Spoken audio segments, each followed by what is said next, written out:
Hey, Blue Rockers, how are you? Connie Willis here. Did some of you all see me before? Are you all delusional? What's going on? I had forgot to do something, and I'm sure they are glad that I took that second there to do that. We had some new people join us, and sometimes people join through the Blue Rocker Club. So, in doing that, they need to be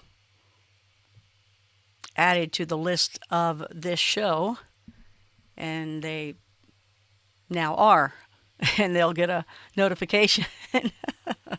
They may be going, "What's going on? What's happening? What do I do?" And I just remembered it right then. I thought, "Oh my gosh, I better go export them in and make sure they're here." So I thought that deserved that minute. I knew you guys were okay in the chat. You guys are really good that way, and I appreciate it. Thank you so much. Blue Rockers are the best.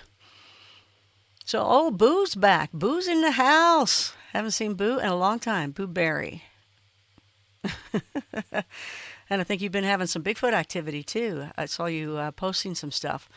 So anyway, we got some new Blue Rockers. So welcome to Blue Rock Talk. And we also have some people that have just joined for the Meet Robert, just the couple session for last night and tonight. So they just went for the two-nighter, which is fine and dandy. And I put up like a donation, kind of a slide donation. And that was cool that some of you went up higher. I appreciate that.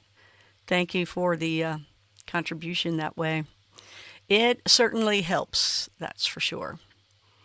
So, some of you were really intelligent to sign up for the Blue Rock Talk. I'd said, I kind of gave that option, do one or the other, and you'll certainly get more for your buck and a little less buck if you went the Blue Rocker route. So I was going to see, okay, what are they going to do here? Here's the options, here's the choices. What are they going to do?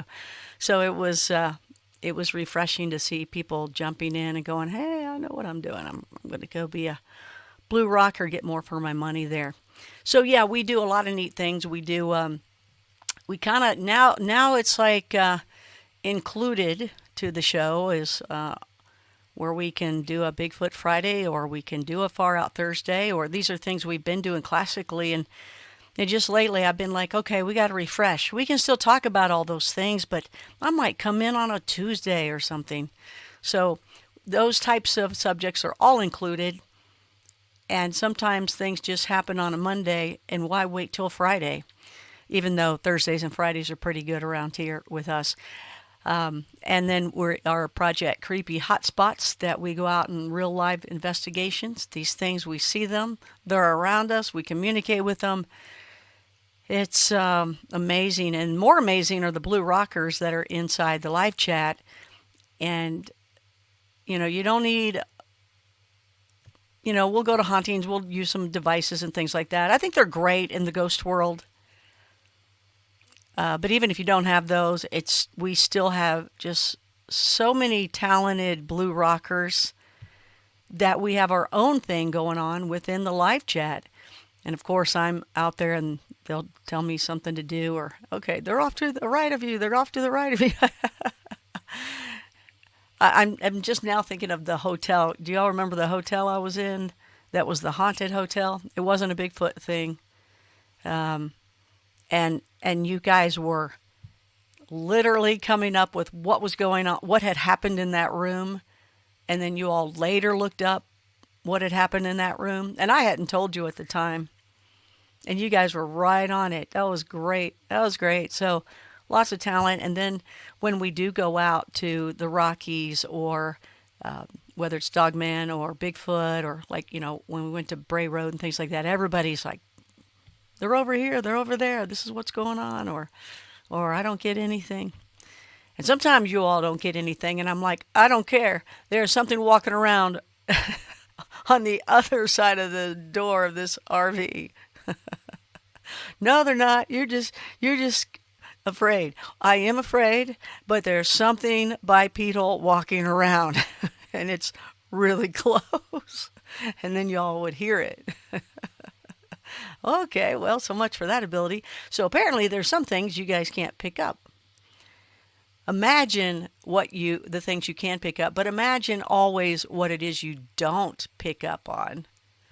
Right? That's what I always say when people say, "Can you see things or feel things?" And I'm like, "Yeah, when I know it, I know I can feel things or know something's around me. When I know it, but it doesn't mean that there's another 20 things around me or other things that I will never detect, right? So, you never know. Did you all hear the sound bite from Deb, Ghost Hunter Deb? So it's really cool. She was listening to Coast, and she said something about turning it off. And then the ghost in her house said, "Don't, stop." Didn't want to turn it off. That was great. She was like, My ghost in my house listens to you, likes to listen to you." That is really cool. You have to listen to it. She put it in the Facebook Live group. And you know what? You can put it in the Blue Rocker Club as well. So anyway, thanks those of you that signed up for the Blue Rocker Club. Really, the Blue Rock Talk, and that includes the Blue Rocker Club. You get fun things like this along the way. You'll always get all the privileged information and shows. And I will be throwing up more and more little specials like this, see if people want to pop in for one or two. I understand that. That's all good. That is all good. So let's see. Tomorrow night I'll be on Coast to Coast. Hope you guys can tune in. Bob Costa, a great friend of mine, and the original TV retail host, the original home shopping host, the original first ever host. He and his story with Bud Paxson. He'll tell it tomorrow night. I actually heard it from Bud before Bud was, Bud Paxson and Pax TV and all that stuff. It's, they're radio people. It's really cool. It'll be a great story that you'll get to hear. He's that typical TV face guy, that TV host guy, and he's really nice guy. So I'm looking forward to that tomorrow, and we'll have to get him on one of the shows, whether it's a podcast or the video. I mean, video. Come on, you got to see his face. It's him. He's so funny. So, and then tonight is an extra Connie After Dark. So if you're a cadet, so if you join Connie After Dark, you're a cadet. If you're a cadet and you're, a member, this isn't a part of the membership. This is an outside extra one. So anybody ever wants to join Connie After Dark, it's basically a show that donates for Blue Rock Talk, so we can get back out to some of those creepy hotspots that are just amazing, amazing places. Amazing. Man, still want to get a house out there. They're just so freaking expensive. They're all lots of money. I find the cheapest ones I can. The cheapest ones are 3 to 4 mil. Actually, there's one right now under 2. And there's even one under that. So we'll see what Chopper Tom wants to do, but it is in the midst of the area. In fact, we ought to have you, Boy Named Kim, go check it out. I don't think it's that far from you. It's also one of those that, I guess if you are going to die or get eaten or whatever, you're going to get done to you. Yeah, maybe, I don't know. I don't know. This looks like the kind of house that it would be in. So maybe we don't go there. But it's right in the midst. You can't even get to it apparently because of the snow right now and where it's located. Isn't that great? That's cool. That's some Bigfoot area. It's right up from where we go, and I guess up more. I mean, we stop 10,000 feet on the mountain. If you go up more within the forest, anyway, just love it. It's so exciting to think about being back up there. It's just another world. It's not the same as this. It's just not at all. Speaking of this, finally just about done moving. Got my bed today. I'm so happy, you guys. I can have a good night's sleep tonight. Not on a topper, on the floor or the sofa. that, you usually think, oh, my sofa's comfortable enough, but not when you just have to. It's one thing if it's a choice. So I'm so happy that the bed is up, and I'm just so excited about that. Woo! You're getting old when you're just happy that your bed is up. My bed's up. I'm happy now. Oh, sound like your mom and dad that way, don't you? Oh, man. Well, I hope that you'll join us for Connie After Dark. It is an extra one. I am starting to do a little slide for that too. So those of you that can't afford the normal price for the donation, it's lower, and then you can, see if you want to go up, because a lot of you want to donate higher. So I did put a slide there. So I like that idea. I think that's a good idea. So if you'd like to go, it's right there, Connie After Dark. What it is my virtual bar. You can have a drink with me. It's 2-hour live stream. Whatever happens in Connie After Dark stays in Connie After Dark, unless it's court ordered. Otherwise, it will be archived, hidden. Nobody goes back and sees it again. I can peek at it, time to time. So. But it's fun. Everybody comes up and talks, and you can have milk to martini, whatever you want. It doesn't matter. You don't have to drink it all. We have a good amount of people in there that are, what is it? You're on the wagon, you're off the wagon. What is it? I guess we got both, if I say it that way. So I want to say hi to everybody that's in here, and these are only the people I see. I know there's a bunch of you that I don't. Hey, Dave Oz made it. All right, Dave. How's it going down there? I saw that somebody led you to open the cat to the door that was outside in the cold, and it wasn't your mom, and you thought it was your mom from the other room, but she was in the other room. And you're like, who was the lady that had me come over there and open the door? It must have been the cat put something up. The cat did that, right? The cat was like, all right, I'll have to send the ghost out. That's the cat's spirits and guides that are in your house. Boy named Kim. Kim, you're not in snow now, are you? Well, I think you're always in snow where you are. And Kim did leave a picture, you guys, of his area, and where, he's in a crazy area, Colorado. In fact, when I visited crazy areas and I mentioned where Kim lived, boy named Kim, they said, oh, that's the craziest of all.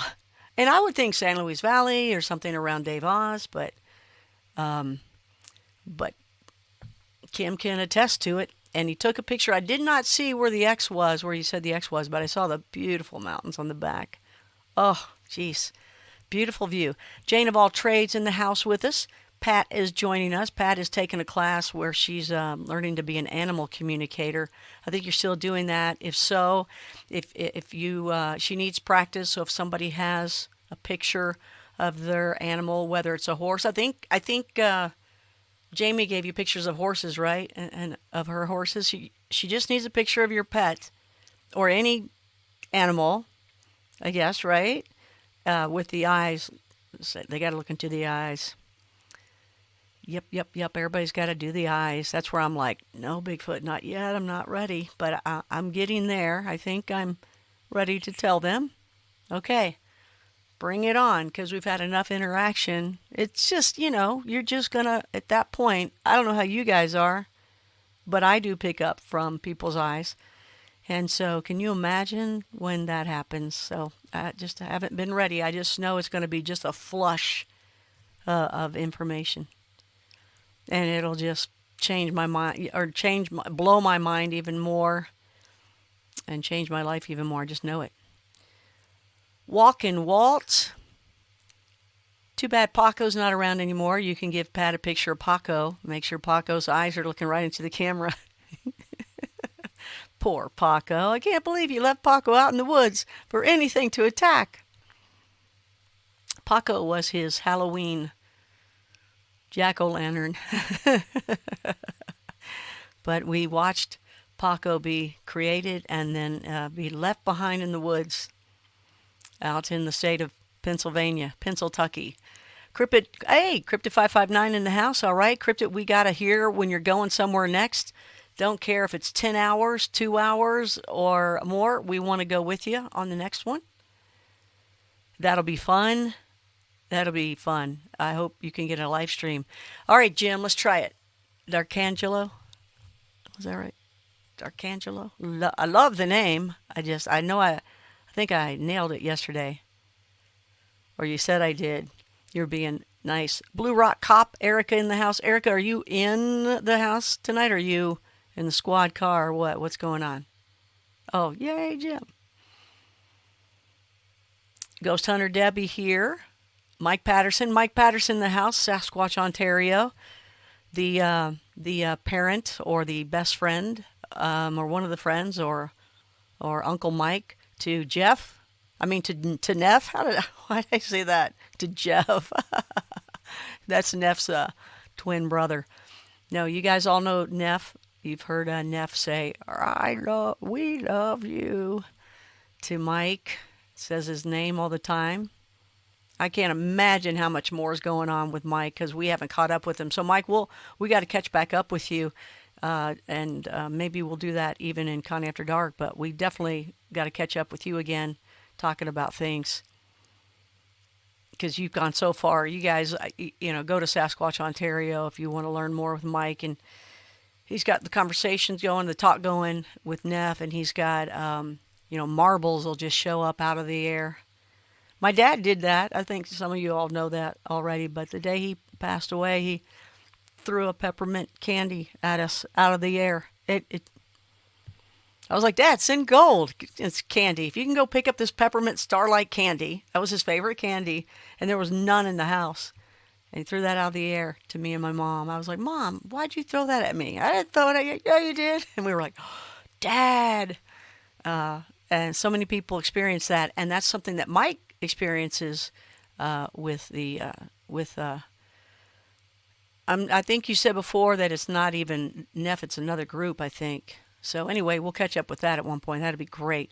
Audra in the house, she's back at it, and she is like she hasn't missed a day. Everybody had a great time with her. They were like, it's so good to see Audra again.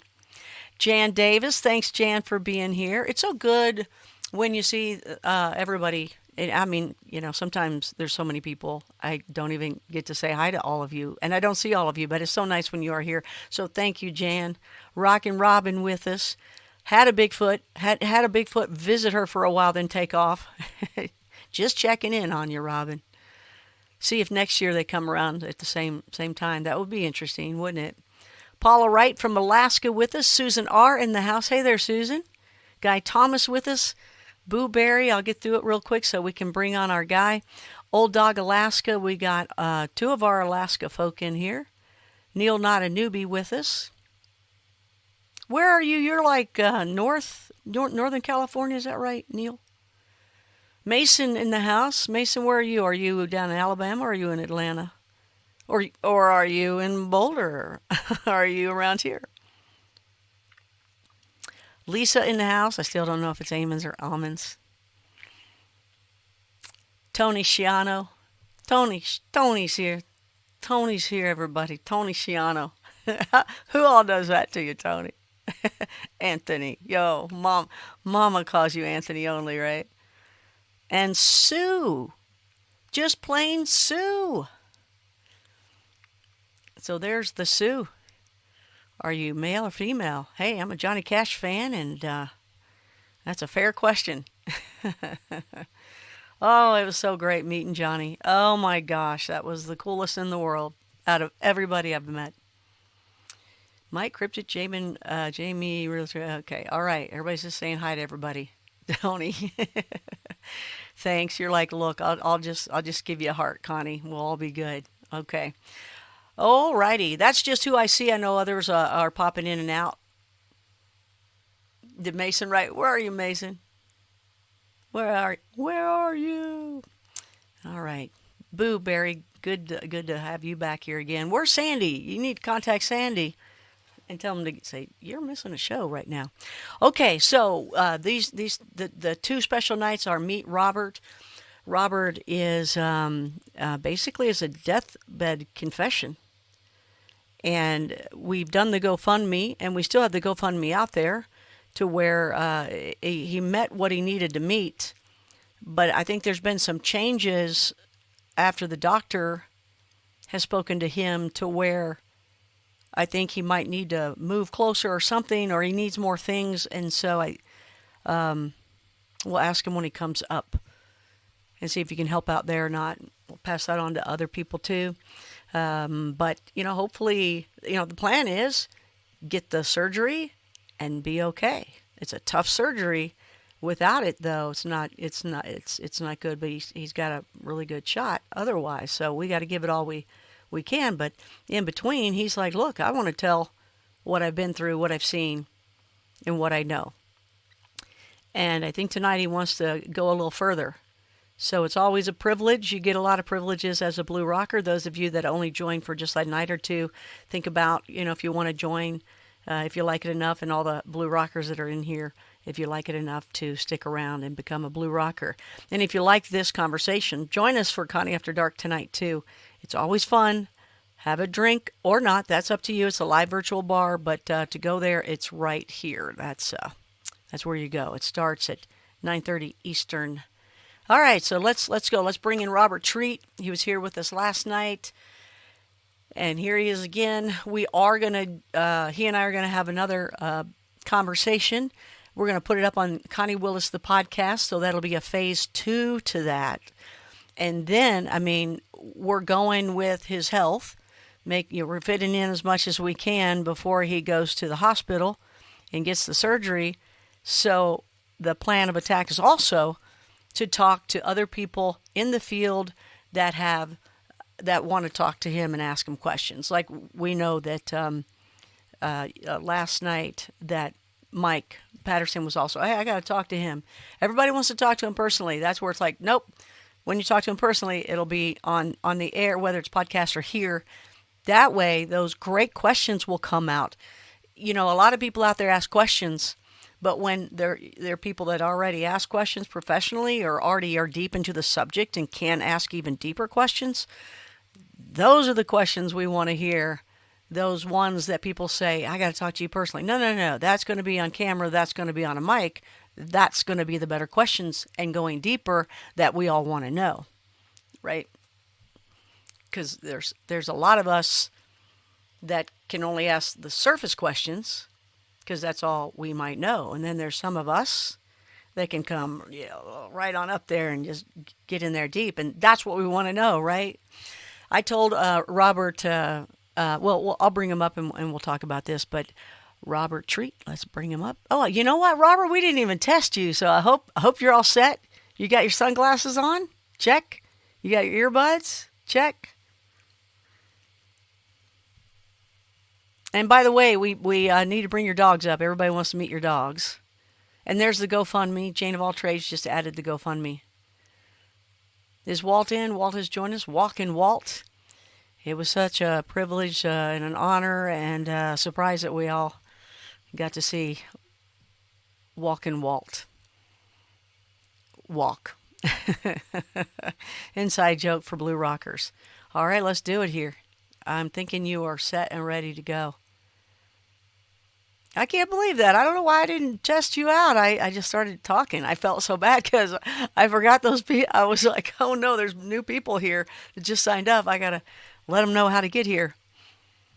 And I hope they make it. All right.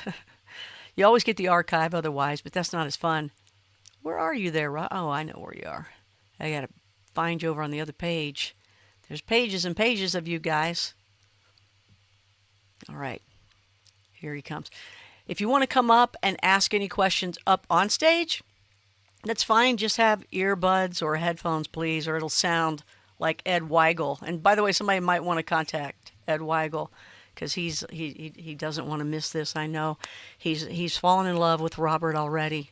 Robert, the women have fallen in love with you, and the men have too. That's a good thing when a guy is like that. And I don't mean, homosexual or anything like that, but it's like Bob Gimlin of the Gimlin-Patterson, Patterson-Gimlin film. Bob Gimlin, man, the men love him as much as the women. So I'm not hearing you. Oh, can you hear me? Oh, I can now. Okay. You just mouthed a minute ago, didn't you? You said... Yeah, I was probably messing with my tooth or something. Oh, okay. No messing with teeth here. Oh, no, my mic was off earlier. Yeah. Okay, so how are you? I'm okay. A little bit of a rough day today, but I'm good to go. Yeah, like you mean physically and like wearing out a little bit, or because we Oh, want it's to know just how a you're doing.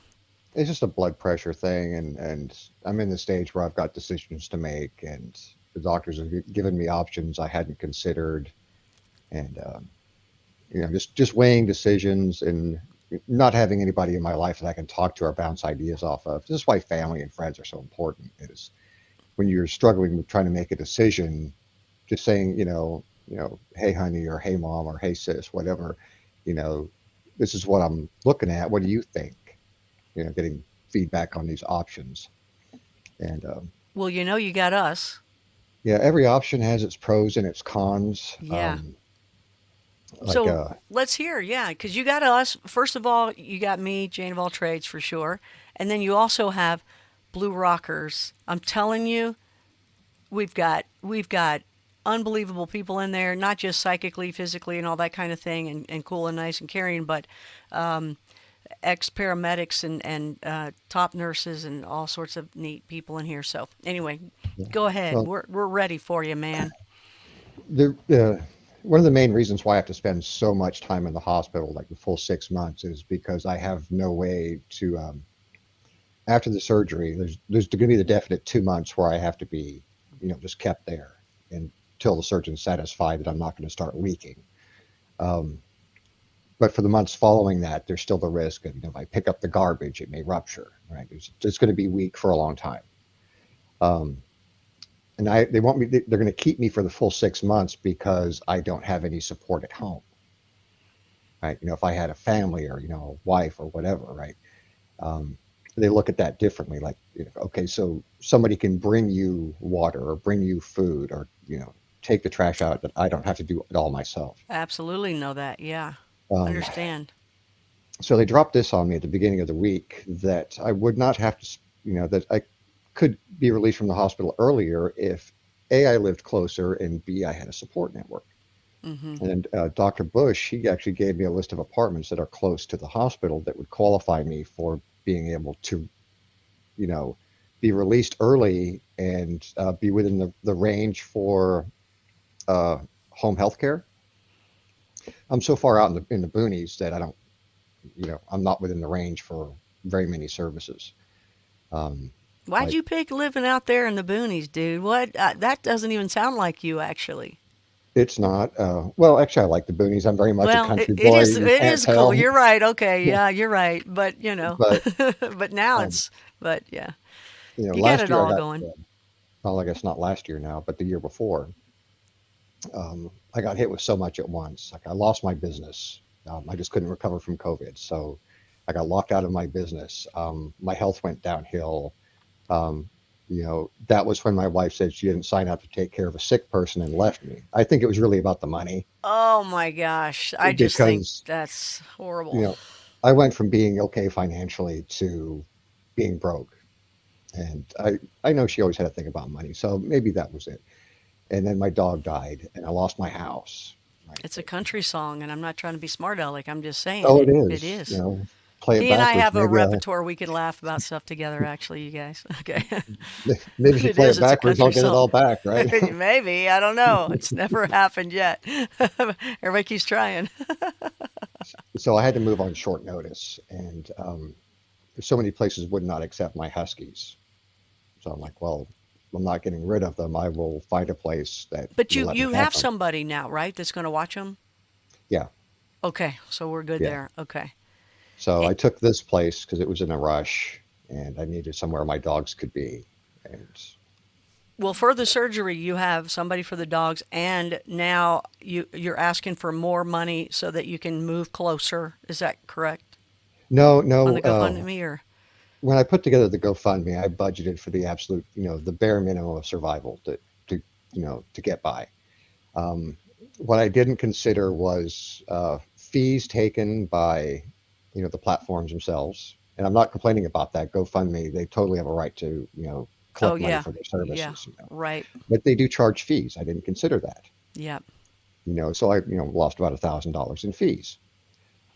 And I also didn't realize that the government takes taxes on if you're the recipient of a donation, you get taxed on that.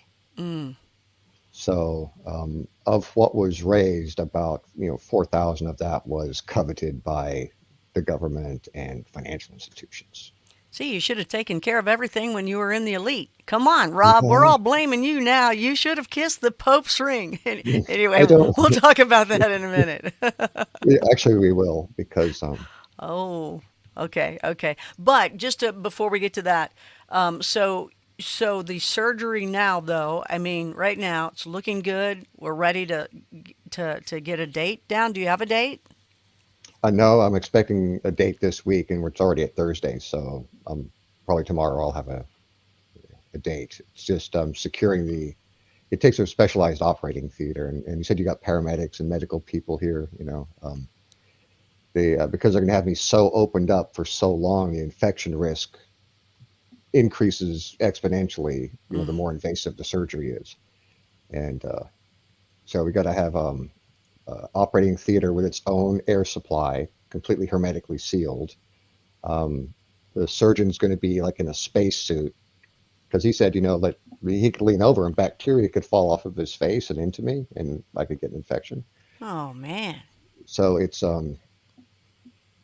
I think most hospitals do have these specialized suites, but there's Mm-hmm. like a waiting list. Like, can you get in?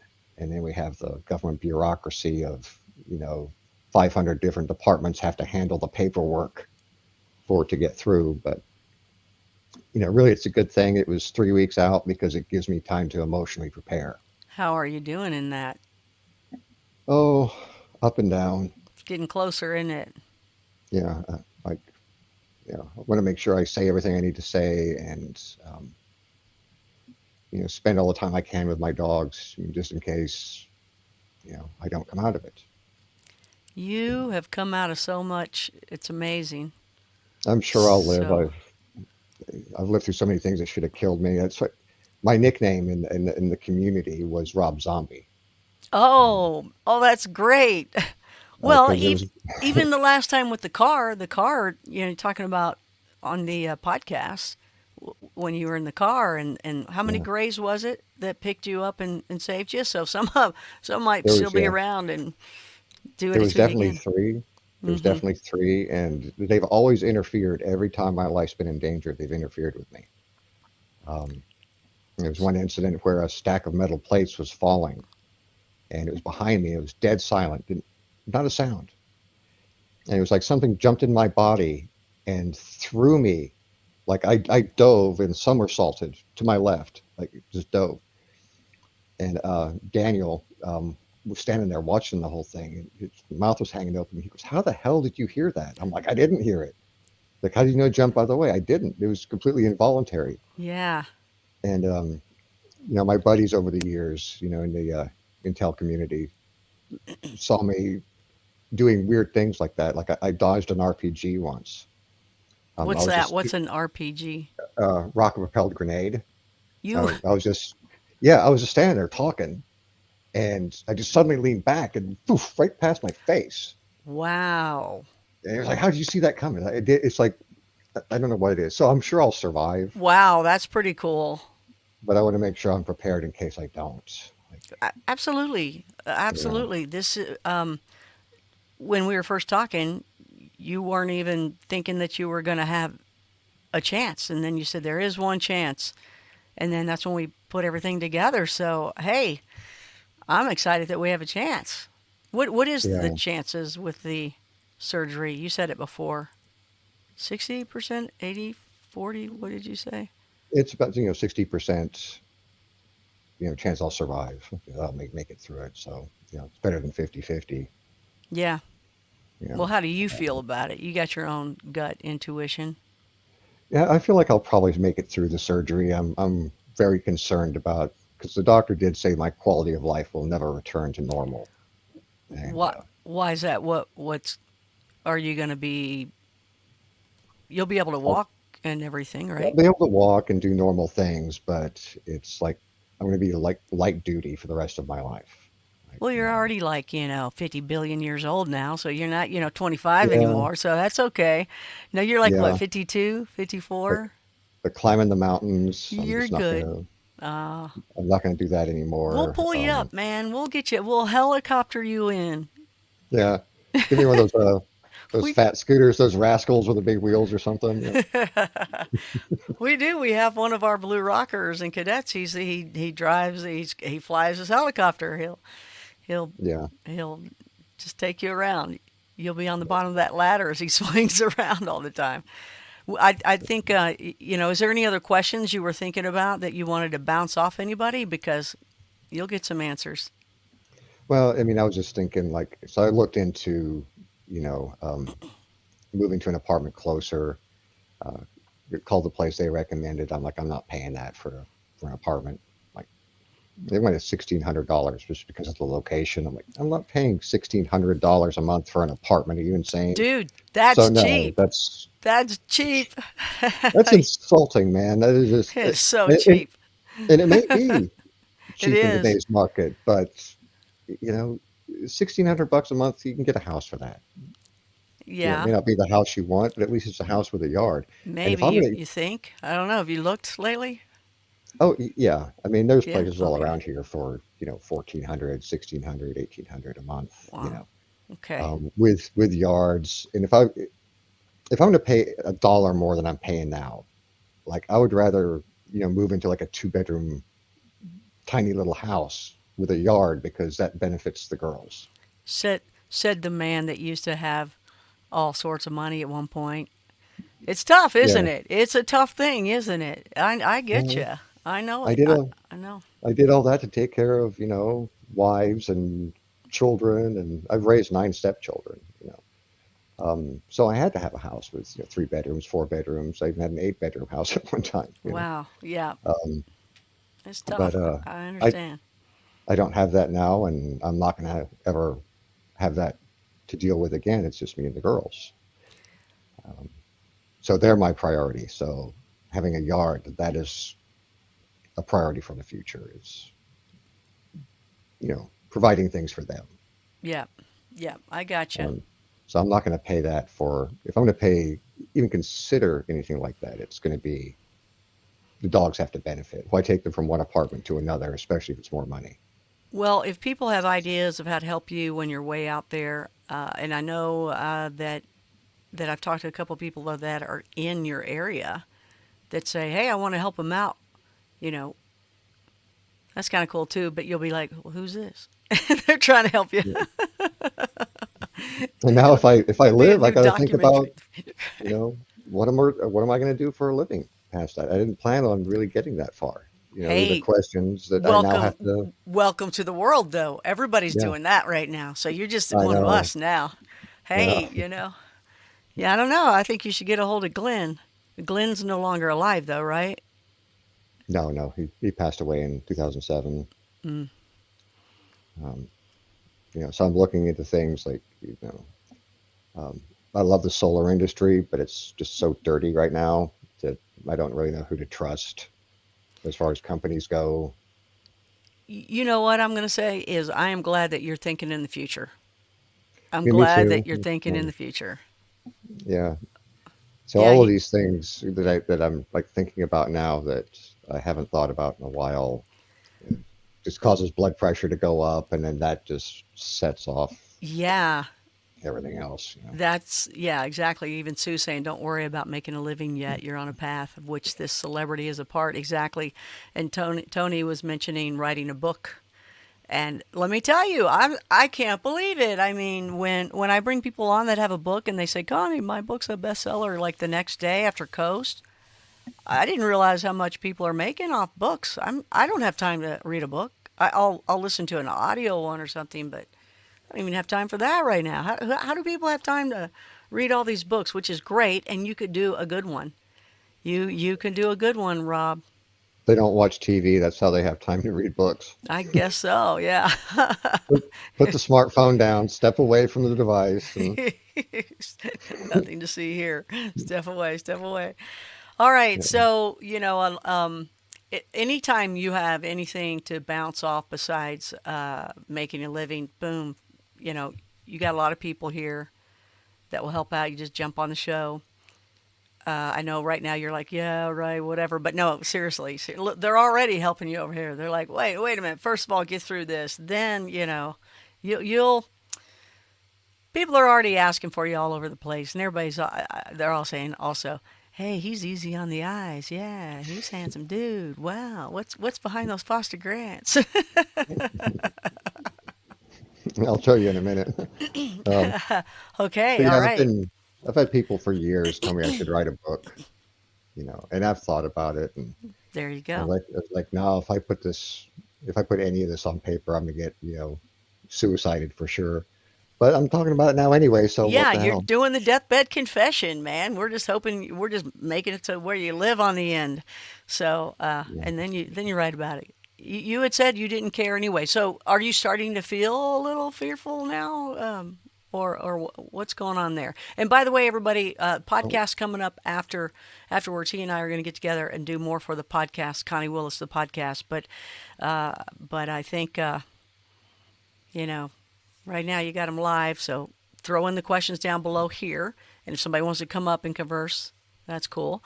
But I know that he wants to do a little bit more tonight. This is something he came up with. Just you know, I'll let you say what you wanted to say. Do you want to take questions for? Yeah, you know what? You say what you want to say first, then we'll jump down to the questions later.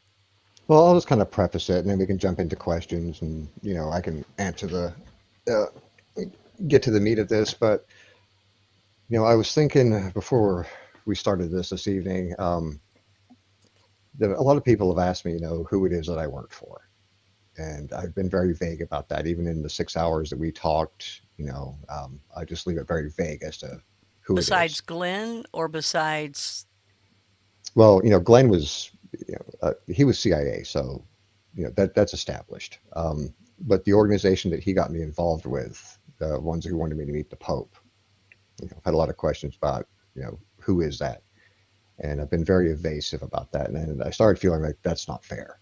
Is it NSA? To no. Okay.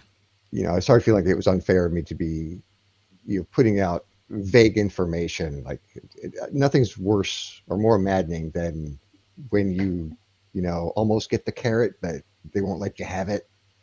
Um, so I'm going to say tonight who that is.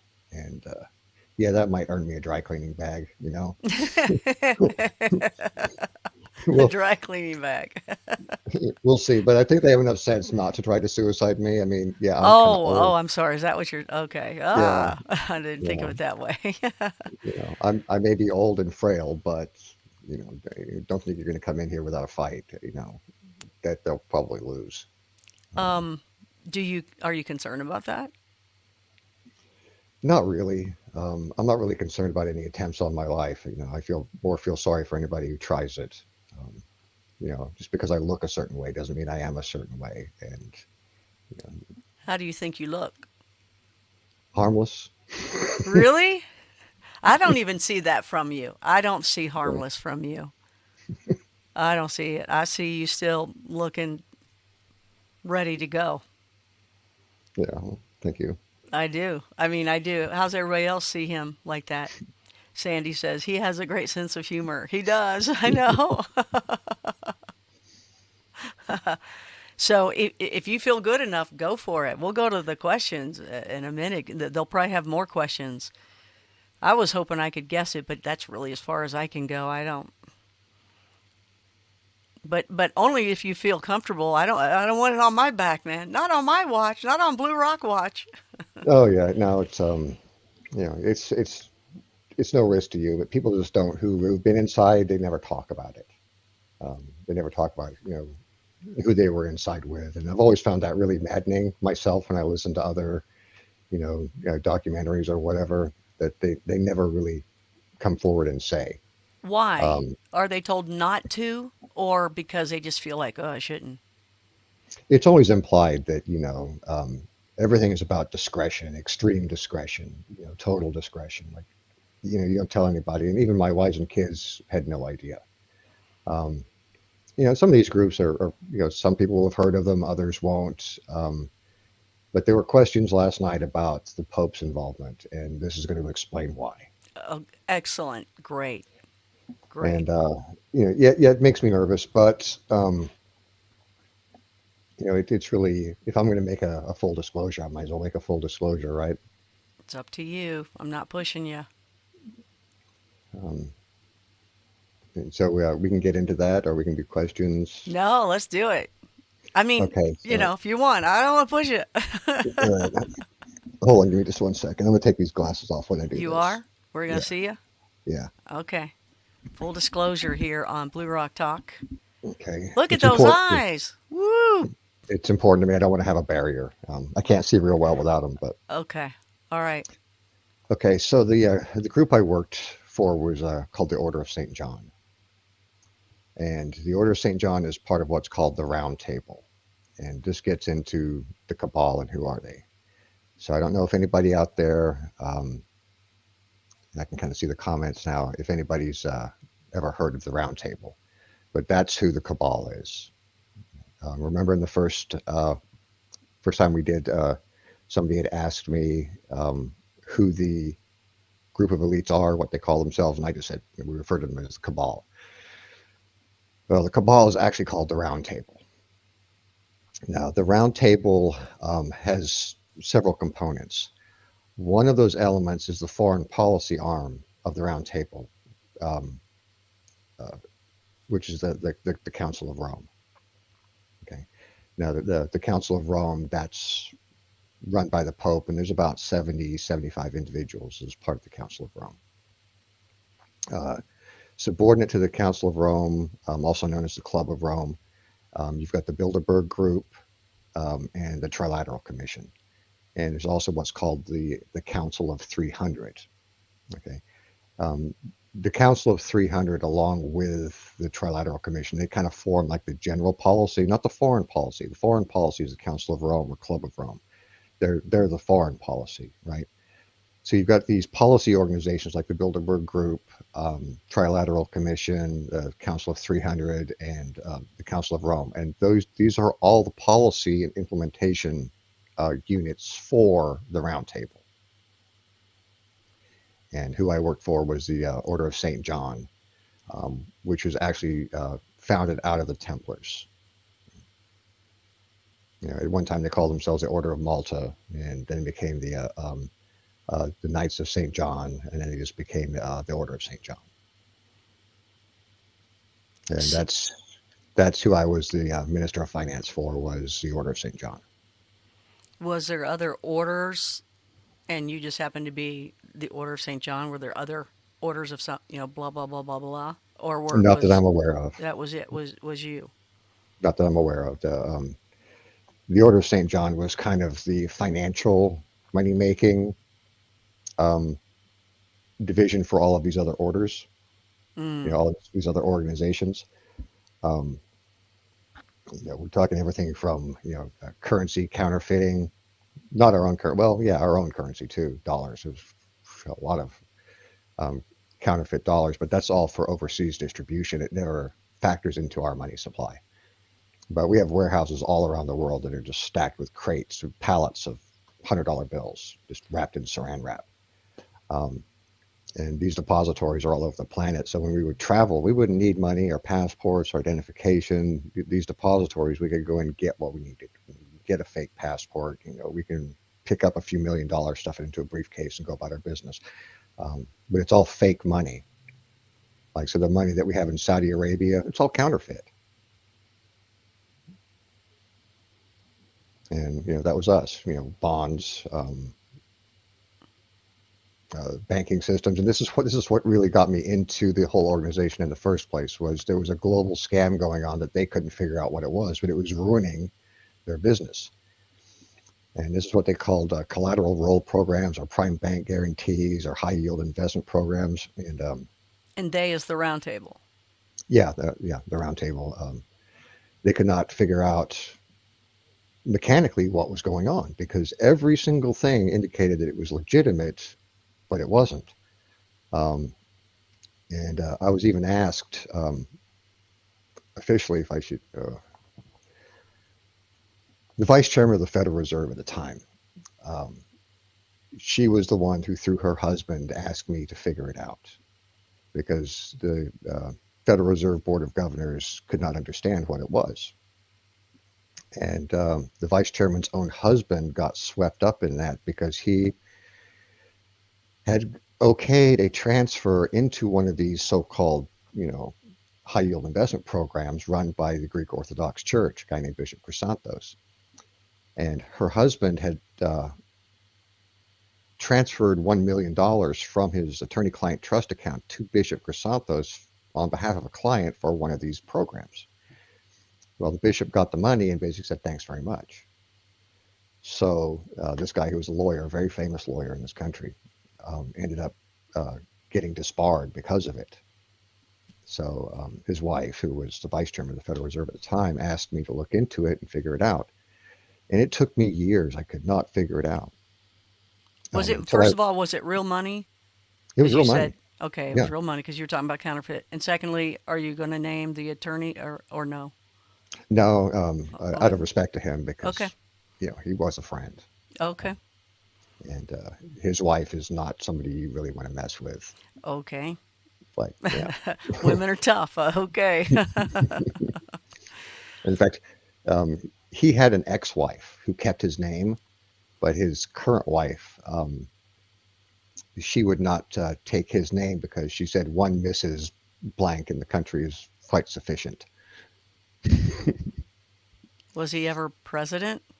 No, no, no, he was not. Okay. Okay. Okay. Okay. Go ahead. Okay. Um, but he was one of the lawyers that took down AT&T. If anybody's old enough to remember the AT&T monopoly that got taken down, he made his career by bringing the case on behalf of a little startup called MCI. Hmm. And he's the one that brought the antitrust suit. So you can probably figure it out. I'm not going to name it on the air, but I'm giving enough information where you'd know exactly who he is. Yeah, that was a long time ago. Okay. Okay. Um, With the MCI. So, just want to get you back up to there. I don't want to take you away from it. I can't remember where you were with it. oh, yeah. So how I got into that whole organization was nobody in the world could figure it out. Well, one day I was in the trading room. But they go to you because the IQ and you know how to pull these things out. You were always the problem solver. Yeah, I've always had the ability to take pieces of the puzzle and put them together. Okay. Okay. But this is one I couldn't crack um, until one day there were back then. This is before the internet was popular and online trading systems and all that. Um, we had these rooms, these trading rooms, usually one per country. The U.S. we had three. The bigger the country, the bigger the room. But these were where all the trader communications, like when you see them down the pit with the pieces of paper, right? If you ever wondered how it gets from that little piece of paper up to the trading board, right? There's a whole, when you're talking about global exchanges, right? We used to have these trading rooms where you had an operator who would sit there, and they had it was a horseshoe shaped desk with three tiers, and it was all telephones, no keypads. They were all hardwired in. So when you picked up the phone, whichever phone you picked up, you were connected to a particular trading desk at a commercial bank somewhere. So, like, this phone will take you to Deutsche Bank, particularly the trading desk that deals in, say, Deutschmark yen exchange. Okay. Whatever phone you're talking into, you're expressing that just in the terms of the instrument. So if you're talking to the guy at Deutsche Bank on the Deutschmark JPY desk, right? Because all currencies are run in pairs. Everything's run in pairs. So like you hear the term euro dollar, no such thing. There's no such thing as a euro dollar. It's euro/dollar. Okay, and it's the euro dollar pair. And whichever currency comes in the front of the pair, that's what's up or down, right? So Mm. if it's euro USD, right, and you're long, you're betting the euro is going to go up. If you're short, you're actually betting the dollar is going to go up. So you can bet both sides of the coin, right? So you can go short the euro in that pair, which means you're long the dollar, right? So there's these desks around the world which connect all those systems together. So if you're talking, you say, I take 1 billion of the instrument, or I take 100 million of the instrument, it's automatically understood because of the phone you're on what the instrument is. Mm. But if you're an outsider, right? And what the scam was they were trading these instruments on a discount. Like they're saying, oh, you could buy $100 million worth at a 40% discount. Right? So, for 60 million, I can get $100 million bond that I can then go and cash for 100 million and instantly make 40 million Well, profit. why not? Why wouldn't you do that? So mathematically and theoretically, everything worked, except nobody could find bonds for 40% discount.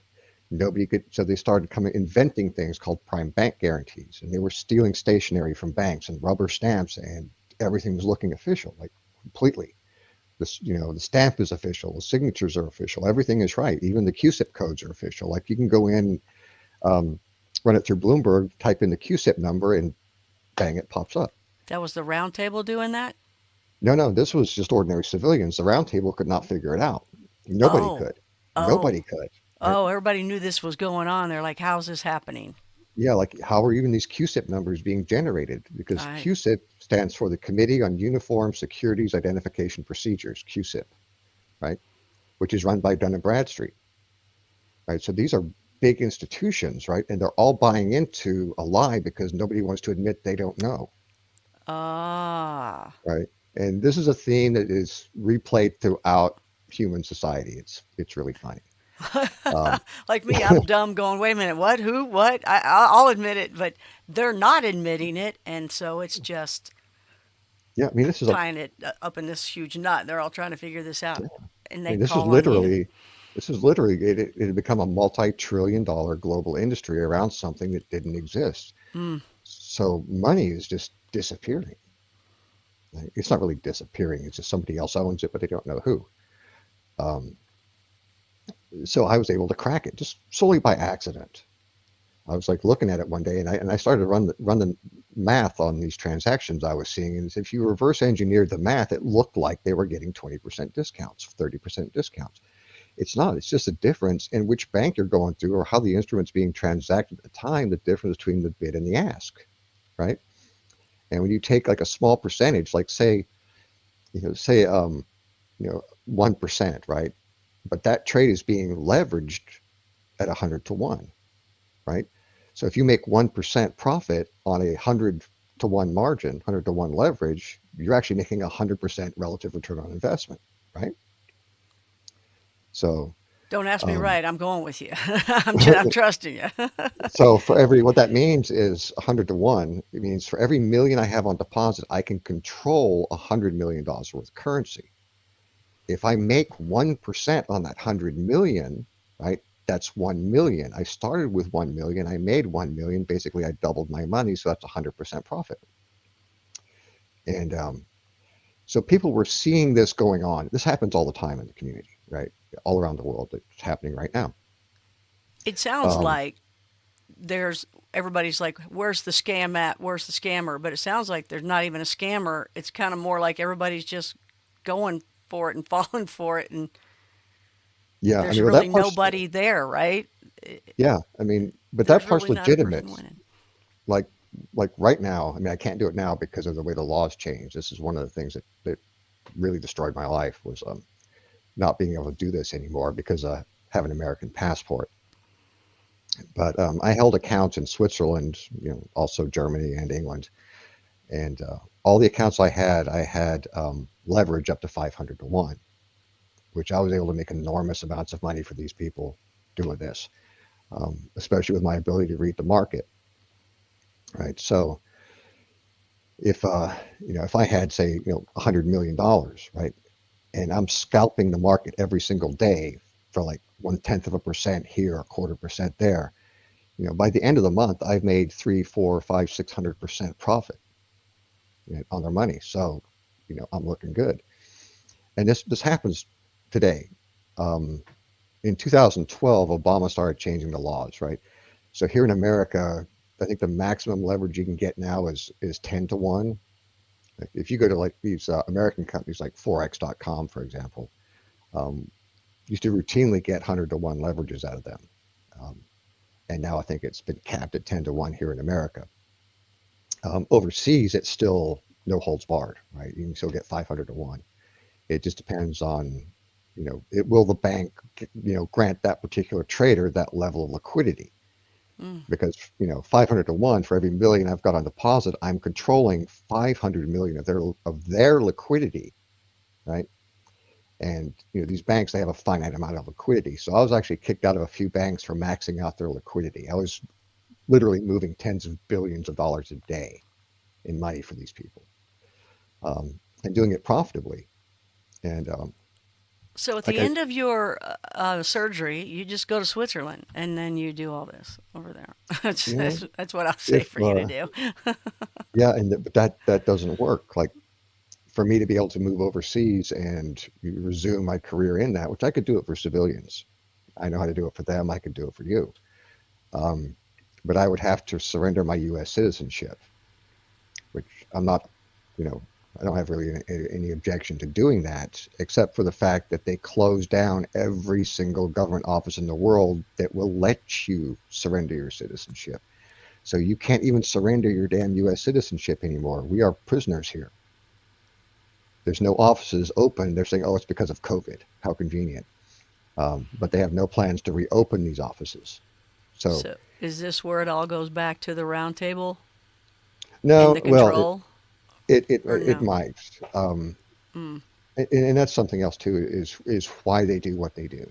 Why are they doing all this? And the alien agenda is very much a part of it, but there's also their own greed. Just Um, going right back, you cracked the code. You figured it out. When you cracked yeah, the code, you told them what it was because they were wanting to right. know. And then how'd that go? Well, I became the hero. Yeah, you're the guy. Okay? And so that scam went away overnight once I busted it open, how it works. Now they know how to defeat it, and that scam doesn't exist anymore. How'd they defeat it? Oh, everything is electronic now, and they started doing away with uh, the old way they used to transact bonds. Right? So you have notes and bonds, right? And this particular scam revolved around something called a medium-term note. And a medium-term note is any note that's not a bond with a maturity date of 20 years or more, right? And this is what they were saying was the instrument, which it wasn't. And once I identified that, see, they would come in with like and bank employees were in on it. So like they'd go down to Nassau, Bahamas, right? And they would, say, here's $100,000 to this bank manager to put his signature and stamp on this fake medium-term note, this MTN, right? He would enter the QSIP numbers into the system so everything would appear legitimate. They'd then take that over to London or, wherever. London was very commonplace for this. And they would find investors like, okay, hey, look, I have $100 million bond here. Look, it's certified. You can look it up on Bloomberg, everything, right? I will sell it to you for $80 million. It matures in 2 months, and you'll get $100 million. And they're like, oh, hey, I can make $20 million for 2 months worth of investment. So these rich people were buying them. That $80 million goes away when that bond matures. Um, the commercial bank department is like, we don't know what this is. It's toilet paper. I know a guy in Las Vegas, Danny Tricoci. He's got billions of dollars worth of these, and he was like, he was robbed because basically I got very expensive wallpaper, and I started laughing. He goes, "Oh, you think that's funny?" He's like, "Come with me," and he takes me into his bathroom, and sure enough, there's all these Bonds wallpaper in his bathroom. Oh my gosh. Oh wow, that is funny. Um, So you're the hero, and then what yeah, happens from there? I mean, are they just you're a part of the party and you're smoking somebody's yeah, human skin dust or something? You know the way they yeah. do that crazy stuff. So when Glenn suggested that I become the assistant minister of finance for the Order of St. John, you know, it was, come on in. And when Bear, that's what we called him, Bear was the minister of finance. When Bear got sick, they asked me to take his spot, and that's what led to the whole thing of I'm not kissing the Pope's ring. I see. So when you became that person, were you sitting on that round table too? Oh no, no, that's like they're the That's round it. table is like that's the high table. I'm like at the kiddie table. You Okay, know, but you're in the room. I'm in the room. Yeah, You're in the you know, room. You're at the kid table. Yeah. I'm going to the parties in these mansions, and you know, if you ever see that movie Eyes Wide Shut, it's very much like that without the robes and all the weird stuff. But yeah, Mm. it's kind of, you know, these are houses that aren't lived in, they're rented, they're just prepared for that night. And every month, sometimes every week, they have these parties, and this is where they go, and they discuss their weird stuff. Tell us And about those, since you're being really straight up open. What are those like? If you go to a party, what's it like? it's very hateful. There's a lot of just. racist, evil things that are being discussed and said, and their plans. And I was horrified at first, and then I started just listening as to why they think the way they do. It's like, how can you think that? How can you even consider, sterilizing every single man and woman on a whole continent? And then, as time went by, I really began to understand why they think the way they do. Like um, they use a modeling system for the entire world, right? They look at the world as a system. They look at the human population as a system. Everything to them is a system. And when they start analyzing the systems for failure points, they actually predicted that the end of our civilization would be year 2050. Right? So everything that they've done since then, since basically 1973, has been along the lines of that model of we're facing the end of the world by 2050. It's not the end of the world, it's the end of our civilization. The point at which we can no longer sustain ourselves. Because And of when I them? no, because of just the nature of life, right? And they look at it as their responsibility to control everything. Like they're in charge. They make the food, they handle everything. We're a resource, we're cattle to be managed. So And they're the what ones that believe 2050 is it for us. They're the yeah, ones. They think yeah, that. That's from their thinking. yeah. And the systems they've modeled out, which I is see. I see. how many people are born, how many people die, how much crops are grown of this and that, and at what point do things start to break down? And they predicted out their model was that we would start to collapse in the year 2050, when we Mm. wouldn't have the resources to feed or house or maintain electrical systems. That everything would start breaking down, like mass entropy by that point. And this one guy, he came forward, and I think he was from the Council of 300. Um, I think, don't hold me to that. I'm sure it'll solidify in my brain, but I believe he was from the Council of 300. He came forward and basically put out a warning that the United States and China specifically had to reduce 2/3 of their population by 2040 to avoid that from happening, the entropic collapse. So he was actually advocating that 2/3 of the U.S. population and the Chinese population be destroyed, killed off by 2040 to prevent the collapse of the systems the elites had built. Right? If the system collapses, we're going to go into some dystopian, post-apocalyptic nightmare, right? But at least they won't be in charge anymore. We'll be on our own. But and the one unbearable thought for them is to not be in charge. Like that's something they can't even think about, is not being in control. And those Um, things may or may not happen. That's just their predictions. They don't that's even know what their it is yeah, to be a real person. I mean, they're yeah. not living real lives. But these aren't super geniuses. Just because they're rich doesn't mean they're right, and it doesn't mean that they're super geniuses. And what I've learned is that vast majority of their plans don't work. And they have And control only because they have money, right? They have this so called yeah, control just because of the amount of money they have. yeah. And they And a can make things study, happen. and a study is just a study. Just like with anything you see in the news, like oh, they came out and a study said that this vaccine is totally safe. Well, you're talking about a Pfizer vaccine. Who paid for the study? Oh, Pfizer. Oh, okay, it's totally safe, right? Right, right, Let's right. believe let's just believe every study we see, not look into who paid for it, right? And Like the this whole is, dossier thing, like the Steele dossier. Like nobody asked who paid for that. mm, And mm, all of these scientific studies are the same thing. Somebody pays for that study. Who paid for it? And 70% of the time, the study's going to come out in favor of whatever it is. oh, absolutely, absolutely. And this is them. This is just them and their own little group of people that are just talking with amongst themselves. It's not other people coming in going, well, wait a minute. There's this option or that option. It's just them, right? It's just Yeah. their people. So this whole thing, the environmental movement, right? The global warming and reduced emissions, these are all recommendations to avoid the collapse, right?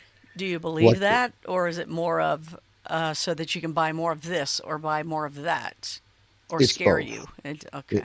it's both, but they want to avoid the collapse because they want to keep the ability to The get us to power. buy this and buy that and live Mm. like this. Like, they're looking at their dynasty will live for 1 million years, like they're very Third Reichish in their speak in their thinking. Um, but what their study did not take into account was the rise of third world nations, Africa, India, right? Now, these nations, these continents are on the rise. Okay, so no matter how much we reduce, right, they are going to increase. Like we reduce our emissions here in America, but India's pumping out 20% more. So what good does that do, Oh, right, right. right? So those are things that screw up their plans. They don't have control over every government, every country, every population. They have control over parts of the world. So I say they're not as powerful as we make them out to be. You Yeah, know? you said they could easily be taken down, you said. Yeah, I mean, if we had a no spend day where nobody in the world spent any money that day, oh yeah, it would hurt. Hmm. It would hurt them. Like create a worldwide holiday like Christmas, but today we're not spending any money. And like things like Christmas Day are a big problem for them. Like that's why when you're on Christmas Day, you get up and you watch the Macy's parade to store, and you get bombarded by ads for the day after Christmas sales, right? Because they're hurting that day. Christmas Day sucks for them. You know, they're not getting their millions and millions of dollars per second coming in. So every second, it's greed gone insane. Mm. They could lose a day's worth of income, but mentally it spirals them into some kind of hell. Are they the ones trying to take like God out of everything? In God Yeah, we trust, and God out of yeah, schools, and pledge allegiance, and all these other different things. Are they them? Is that who? yeah, yeah, yeah. What? And what they yeah. want to take What? God out of things because the population has ceased to believe as fervently as we used to. So the God has to be replaced with something else, and now the God is hedonism. Hmm. We worship pleasure, instead of worshiping a deity. But for hundreds of years, worshiping a deity, that was a great system of control. That system of control doesn't work anymore, so now they're changing the deity from God to dollars. Now it's not about, how good of a Christian you are, it's about how many Instagram followers you have. You know, that's the new religion. It's a new set of. It's a new round table. It's a new group of people around that round table. That's for sure. And they're not looking at each other. They're just doing this. Yeah. Wow. So I really wanted to put that out, like who it was, so that, it doesn't feel like I'm leaving people with a Oh, carrot on a stick they'll never get. so on the round table, you've spoken at these parties. Two questions. You were speaking about the reptilian being at these parties as well. They were regularly there, just walking around like Buron salamander looking things.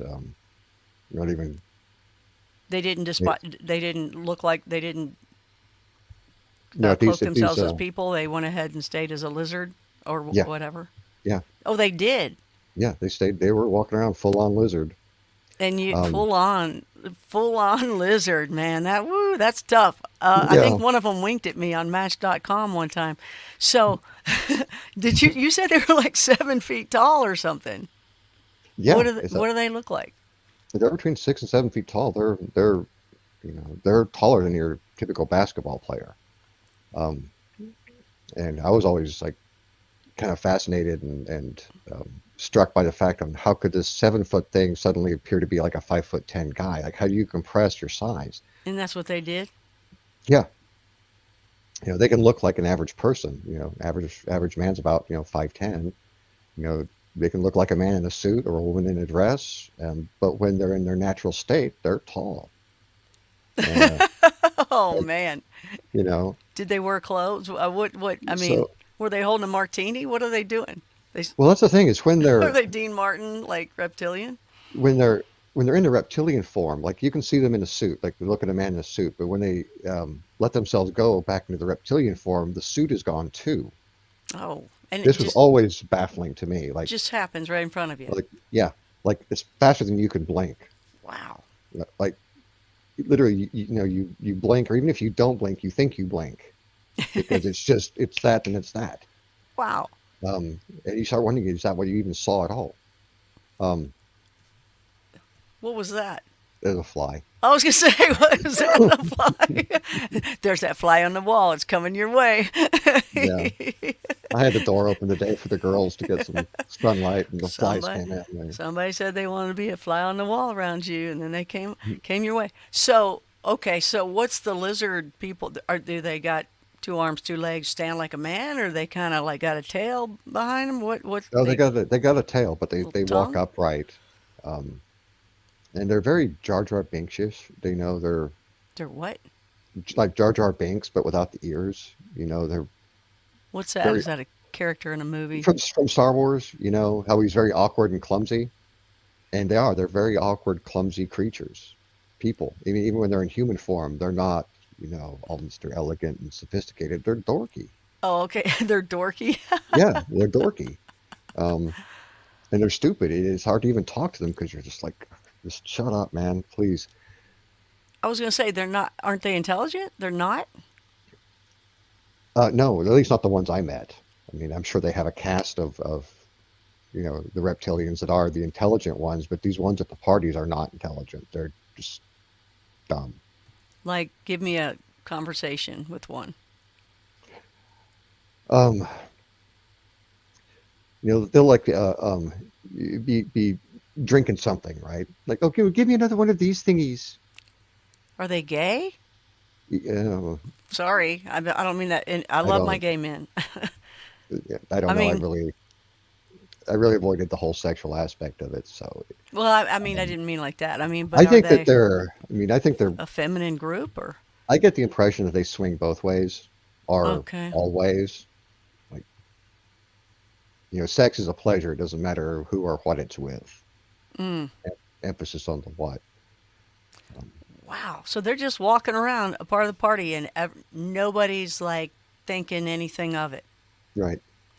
Are they the only type of ET that are there, or is there another group of ET? They're the only ones I ever saw that I was aware of. No grays or anything? I don't think the Greys are the partying type. I mean, I never saw them at any of these parties. But yeah, I don't. The ones I met, I don't get the impression they're like, But you got the reptilians doing some stogies or cigarettes and asking for another drink. yeah, They're the partiers. Well, if it's all about pleasure, then I guess that would make sense. and I'm not really surprised by the fact that that these particular reptilians were kind of stupid because dumb aliens, they got to have them, right? I guess so. I got, Yeah. they got to have some. They got to represent exactly. So when you talk about the round table and the humans, well, it makes you wonder about the so-called humans there. What they are because they don't care much about humanity, right? But who who's at the table?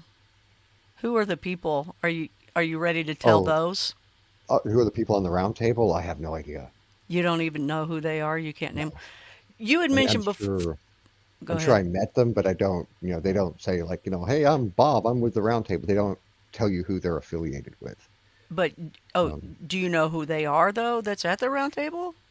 I think it's the round table is probably a lot of the members from other groups. Like this Oh, guy okay, the guy that I know is Prince Petrucci, which I'm certain is not his real name. That I'm certain he's probably on the round table. I okay. think people like the Queen was probably on the round table. I doubt King Charles is on the round table. You may have a representative or somebody, some other surrogate or proxy that stands in that place for him. Okay, so But you don't. Okay. the round table is they're the most. It wouldn't surprise me if George Soros was on there. I never met the guy, never want to, but he's always in the mix somewhere. So it wouldn't surprise me if he was on there. Um, yeah, Queen Beatrix, I'm certain is on the round table, although I can't prove that. It's just my certainty is that she's part of that. And I think a lot of the members of like the Bilderberg group. Um, Hmm. no U.S. president. U.S. presidents aren't taken seriously. They're just transitory officials. They're a face. They're just a face. They have no real power for anything. Yeah. Not in a very long time. I mean, you can go back as far as you want to in history. I'm trying to remember the last time any U.S. president actually did something. They make policy on taxes or electric vehicles or whatever. These aren't things that really have anything to do with the direction of the human condition or the direction of our species. These people on the round table, they're the ones who really plan everything globally. Um, And I think they're part of the alien agenda, even though the alien agenda is not the same agenda as the Round Table's agenda. Um, the Round Table people, they're generational narcissists. They're about their survival, the survival of their bloodline, their family. You Do know, they die out, or does their son or their daughter join after that? it's generational. They have an heir, just like the royal families. When Okay. the matriarch or patriarch dies, the next one in line takes that place and fills those shoes. Which is why I think we ended up with King Charles, because he was never supposed to be king. Hmm. Yeah, I do know that Charles was never meant to be king, but I think Diana's children turned out to be too unpredictable, so the queen changed the line of succession. Um, Hmm. I think William was actually supposed to be king. So they're over there picking and choosing as well, Yeah. obviously. So things change. Things are dynamic, and like I said, so very few of their plans ever come to fruition successfully. Are they bringing the ET in? Hey, come join us. Like, we're cool, whatever. But the ET are like, okay, enough to know here we are, but we're still doing our own thing.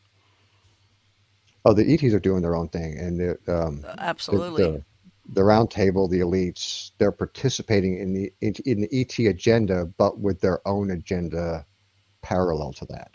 So, what are all the agendas? Well, the Greys' agenda is to reclaim their fallen position, but without subordinating themselves to the Primarchs. They want to get back what they had, but not rejoin what they were. Okay, say that again. The fallen Greys, they want to reclaim what they had, the position they had in the universe, but they don't want to be a part of the civilization they were. They really want to create their own. They want to be, okay. You know, um, this is like the different types of civilizations we have, within our universe and the paraverse as a whole. Like we're a Type Zero civilization, which means that a Type One civilization is one that's capable of harnessing all of the energy on their planet. Right? We can't do that. We're still, you know, burning coal and lighting matches and stuff like that. Um, so we can't harness even a fraction of the energy of this planet. We're maybe like a Type zero point 0.6 civilization. But when people come Um, up with these things all the time, I mean, we hear these stories all the time and actually know people that have come up with stuff, and then they always get shut down. Have you what do heard you mean? that before? Like somebody will come up with, "Hey, here's free energy here," or and here's a vehicle that can go warp speed, and here's we all know Yeah, people that have done that, and then they just shut them off, yeah. or These things, guns are these put things to their heads and things. almost, these things almost work. Like we haven't perfected anything that I'm aware of. Although I'm, at least 10 years out of the loop on this technology. Um, there are things that have almost worked, and invariably when these people make significant progress, when one of us makes significant progress, and we don't sell out to the cabal, um, we start running into problems. You know, um, the banks close our accounts for no reason. Our access to money gets shut down. It's all money. Just shut off the money, and you've shut us off. You That's know, all you got to do. so it creates destructive depression and despair. Like, Mm. and I know this firsthand. Somebody I know knew very well, knew his son in high school. He actually invented a 0 point device. I helped him turn it into what was called the surge motor. I think we talked about that. Mm-hmm. We put it into a car, but I went back with him all the way to this wooden prototype we built, which was a 12-13 magnetic rotation. You had 12 magnets here, 13 magnets here. And once it was set into motion, the magnets would push off each other. Mm-hmm. And it would run for a very long time, but the fields would eventually build up where it would slow down. And another issue we had was the door to the shop was left open, and the wind had blown onto the flywheel and set the thing in motion.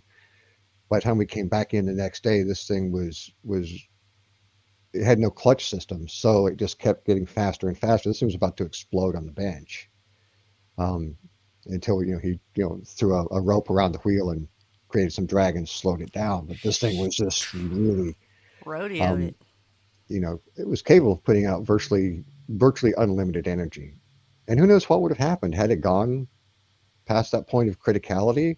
Maybe it would have stabilized out. We don't know because we're too scared to let something go critical, Aw, right? Let it blow. Let's see what happens. yeah. But we called that the old wooden prototype. Mm. And this guy, his name was Troy Reed. You can look him up. He was there in Tulsa, Oklahoma. He was the one I said, when I met him, I was like, "Hey, isn't your son the guy that ran over Dirk's dog?" Oh, that's right. Yeah. Yeah, that's him. Yeah, that's how I'm Um, known. That's so horrible. But that's how it was growing up like that. That's true. but he built So a true. version called the surge motor, and you could put that into a little Geo Metro, and yeah, the car worked, everything worked. And then he got hit with problem after problem, depression set in, alcohol abuse set in, and I watched him destroy himself through depression, through despair. Well, Nothing he go ahead. I said nothing he ever did, nothing he did after he achieved success, nothing worked. Hmm. Like however hard he tried to get money in for it, it was just no, no, no. He's like, but I can prove it. They're like, we don't care, no money for you. Right. And Suppression. that causes depression. They start losing things, and these people they end up killing themselves, drinking themselves to death, having drug overdoses, um, falling into uh, degraded behavior where they're now discredited. And this is from them suppressing. Is that correct? Yeah, Yeah, yeah. yeah, absolutely. And that's how they do it with the money. So now you're saying that about the round table. You're saying that about the cabal. People also say it about the ET. Do you think that's true from what you know of them? Or you think I it's don't. just the people? I think it's just the people. I'm not saying yay or nay to that. I don't see. I've never seen any evidence that the ETs, any of the races of ETs, are interfering in any way with our financial system. Well, if if they don't like what you're talking about and you're telling too much about them, they just know how to cut you off too. Cut off their money. Just cut them Oh off. yeah, yeah. But the ETs, especially the Greys, these are all of the alien races are type 3 civilizations and higher. Emphasis on the higher. You know Mm-hmm. the the Greys are at least a type 4, probably a type 6, but they're very much a Dyson civilization, like what we refer to as Dyson spheres. That's their level of technology. Well, are they? What are they wanting here? What's their agenda here? The good one, the bad ones want to stay and own the planet, and then, or Um, you tell me. our our elites, they want to stay and own the planet. The fallen Greys, they want to get back to the level that they were at. And you got to think about And leave how Earth. they'd leave Earth, yes. Okay, But they're restricted here. They can't get out of the solar system.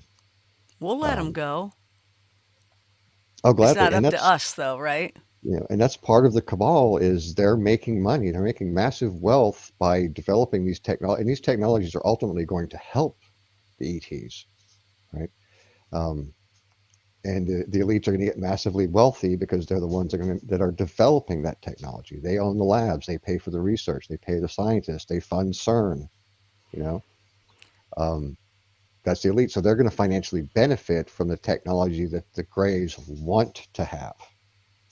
Right? So they share their technology that they have left with us. We reverse engineer it, try and um, create the next level of uh, technology here, which the Greys will use to restore themselves. And then you've got the Primarchs, the non-fallen Greys, who still have their technology. Right? So why aren't they giving it to us now? Why not just say, "Oh, here you go, fix it, boom, zap, instantly, we're good to go"? Why don't they? Um, they have given it to us. We just don't understand it. But Like, and we can we don't have the. figure it out, or who cares if we understand it? Just as long as we hit the switch and it works, right? Do we Well, see, have they to don't. understand it? I mean, I don't think that the Greys themselves, at least these, they don't understand how it works. These are civilizations that have been, type 4, 5, 6 civilizations for already millions of years. Um, But I mean, they can't just say, "Okay, we're gonna fix it for you real quick here I because we know what to think, do. Here's how to do it."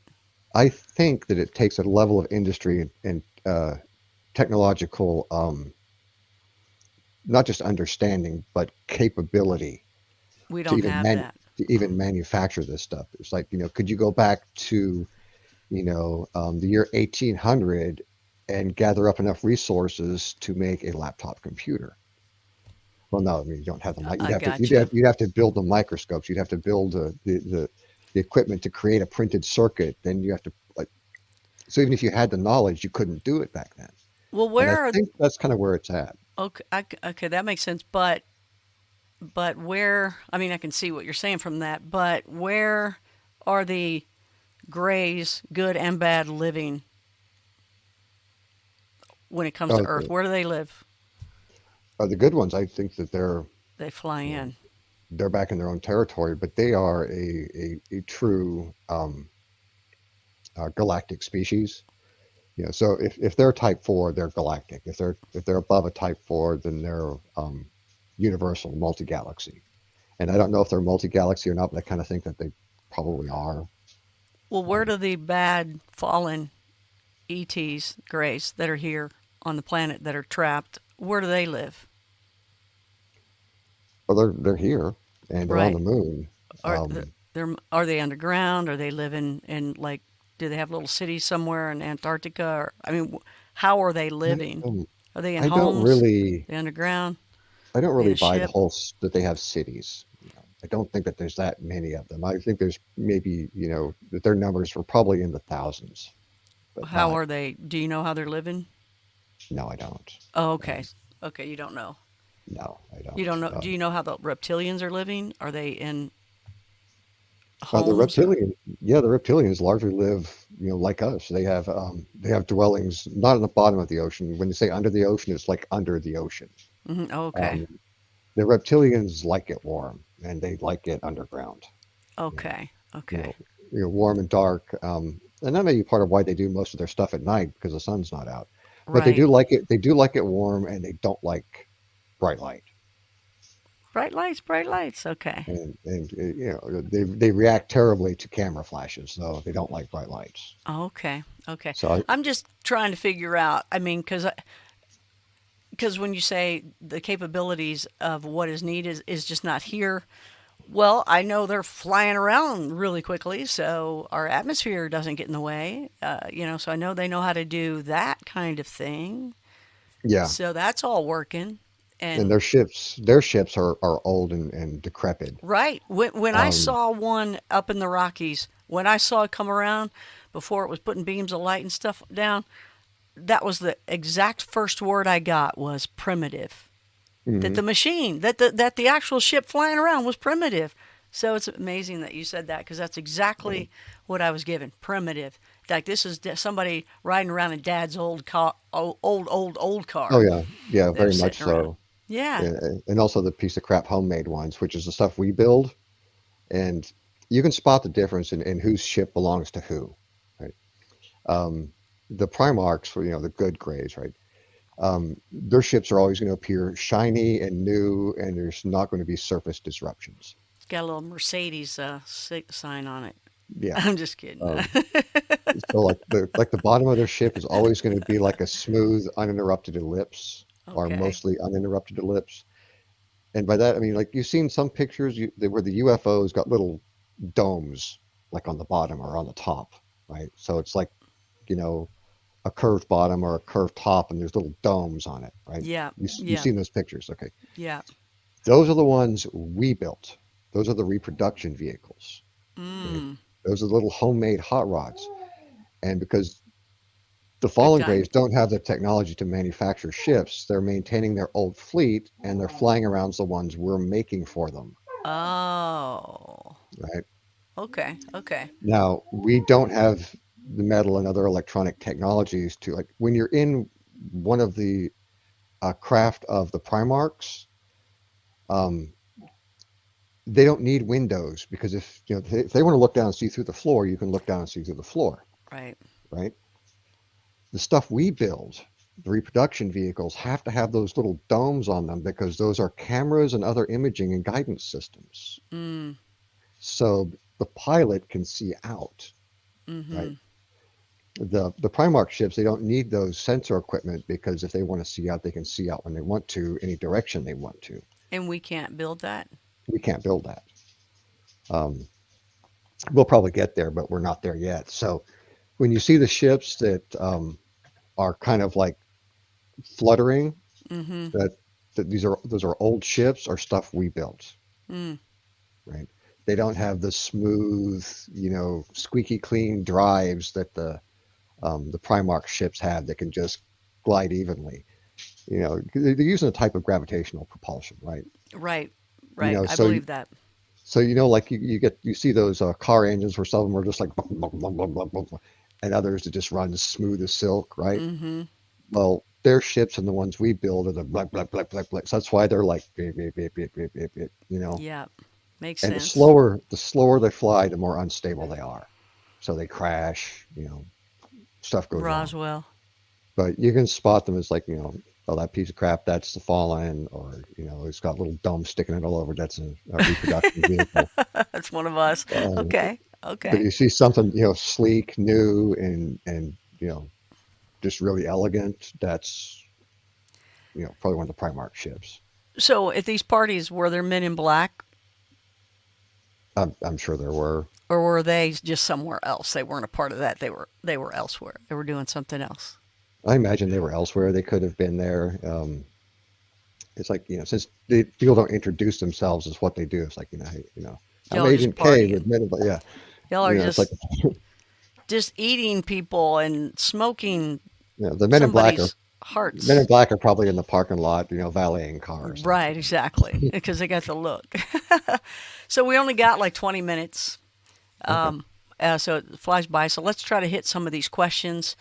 So you guys will be go. He and I will be talking, and we'll put that up on the podcast, Connie Willis the podcast, and then I want to be able to pull in some people, and I'm still figuring out all the other things. So just hang in there. Right now, you got a really great surprise that he told you a lot of things he wasn't going to say, or he was actually skirting around. When it was, I don't know. I mean, you were skirting around, and then you were I like, was "I'm skirting done around, yeah. skirting around." Yeah. Before I take the questions, but that's what we're going to do next, y'all, is the podcast. So be ready for that. It's free. Connie Willis, the podcast. Go check it out. I think I can't remember. I did a live podcast. I had no idea you could do that. I'm really excited about that. I know I can do it from Spreaker. So I would sign up with Spreaker because I can't remember. I don't. I know that the taped version goes to Spotify and Apple and all the other ones, but so just go to Spreaker, then you can be a part of the live chat and everything. So it's just another. There's just a billion podcast directories out there. Spreaker's one of them. It happens to do live radio broadcasts where you can join in on the chat. It's great. I'm real excited about it. I had no idea. So sign up for that for me on Spreaker, okay, and get the notifications and the automatic downloads. That way you'll know when they come. Okay, you did, Tony. You saw the test. Okay, that's so great. I couldn't believe it. It's a chat and everything, so we just go on anytime. But before we go to the questions here, is there anything else? Well, let me ask this: what is it that I don't even know to ask? That's so secretive that I don't even know to ask that you can tell, that you would go, oh man, nobody knows about this.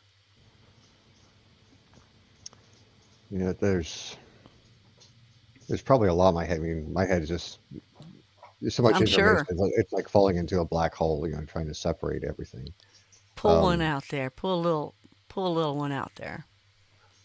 That you'd be like, this um, is really interesting.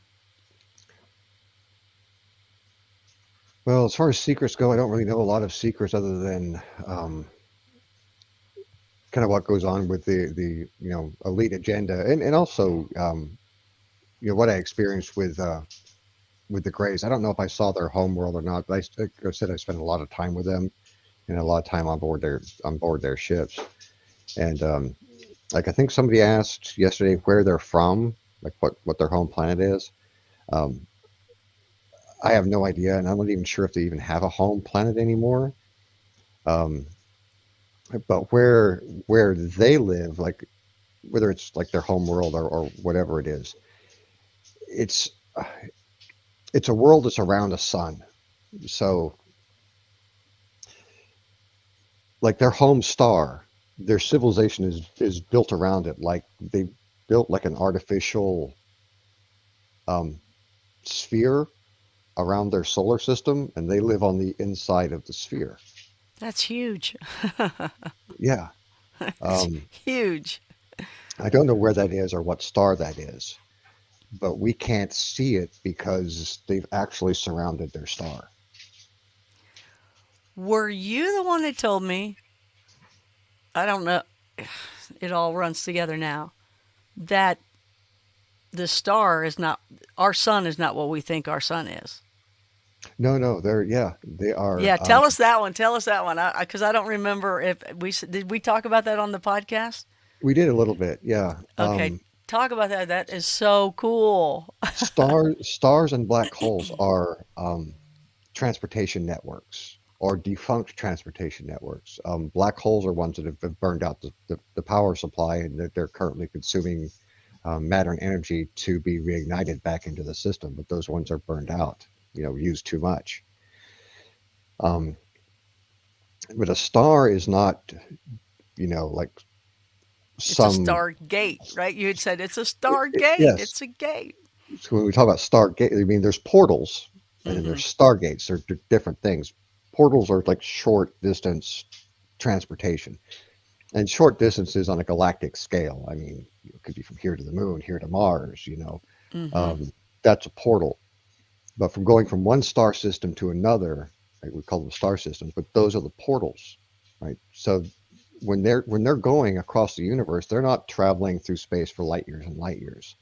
They're going into a star and coming out of another star, So they right? go into a sun and they come Yeah, back out of another sun. yes. So we can point our deep space telescopes out past, Pluto, but we're not going to see alien ships coming because they're coming from the other way. They're going to come out of the sun. That's where they come out of. That's where they go to when they're transiting, you know, interstellar. The bigger the star, the bigger the range. So if you wanted to hop from one side of the galaxy to another, you're going to, have to use um, a much bigger star with much more energy. Like a little star like ours, they're able to go, from one star system to another star system in the same sort of neighborhood. So like from here to Proxima Centauri, right? That's pretty much an instant, um, you know, transit for them. We don't have the technology to defeat that kind of heat. And when I asked them, how are you able to go into a star? They're like, well, when we travel through a star, we also refuel. Their power supply is some sort of heat-derived electricity, and I think it's also the source of their nutrition. Mm. Everything they derive is through some form of heat. They don't feel the heat. Um, they don't radiate the heat. They're absorbing the heat, and it's becoming pure energy to them. So going into a star is not a mechanical problem for them. It's a benefit. Not only are they transiting, but they're resupplying all the energy they need. Um, And that's how primitive we are. We can't get that close to it. well, because we're still experiencing things as a Type Zero civilization, Mm-hmm. which not only is our technology going to be Type Zero, but our experiences are going to be Type Zero.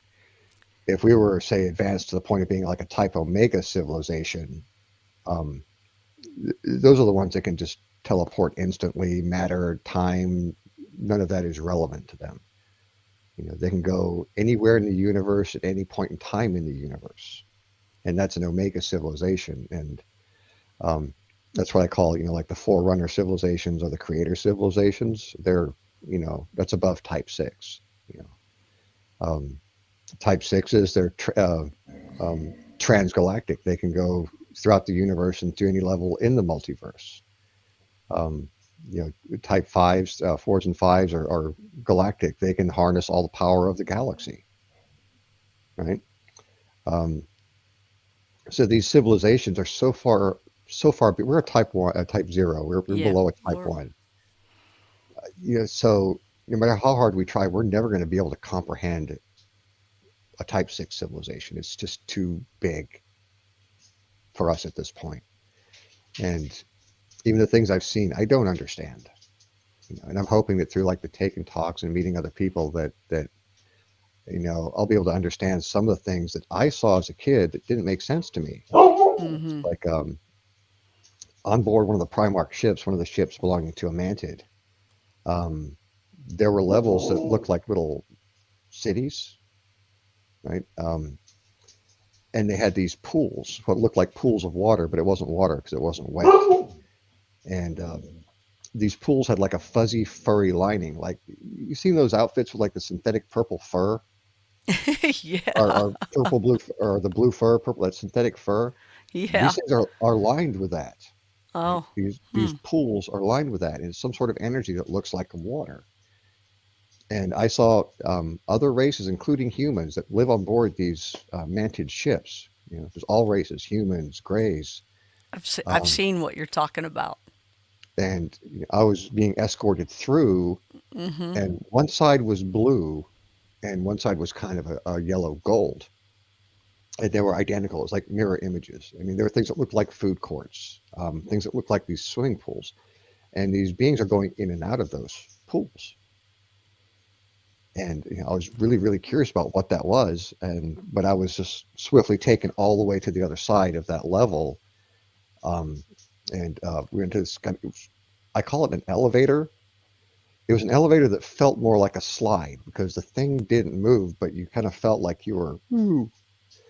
And then I was on a different level, and I didn't see that anymore. But there were these beings going in and out of that, and I was always fascinated by that. And I wonder if anybody else ever saw those and know what it was. Well, that is definitely for the taken talks. We've got about, golly, we don't have long left at all. Got about 10 minutes here. I can go through some questions here real fast if you can give like maybe a quick short answer Sure. to some of them. I mean, like really quick and short. And then, we can always talk definitely more, of course, on the podcast and be back with some take and talk stuff. So, okay.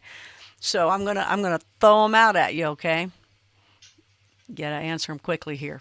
Okay, I'll try. If you can. So the news we receive on media every day, is that fed down to us from the elite to keep us in chaos, confused, controlled? Yes. Yeah.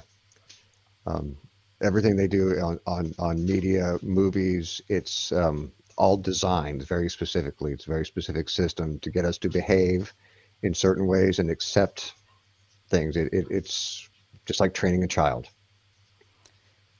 When on the alien vessels, have you ever noticed any symbols or writing of some sort?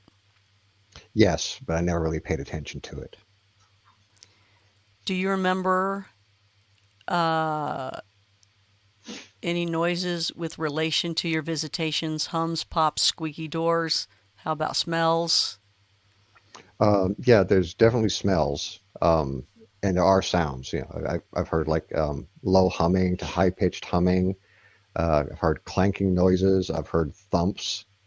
Um, I've smelled things that smelled like, and they're never pleasant smells either, like very pungent cinnamon smells, moldy cardboard smells, gunpowder smells, um, and Metallic? You get metallic. like like a hot exhaust, hot metal. And the most common smell was something like sulfur and eggs.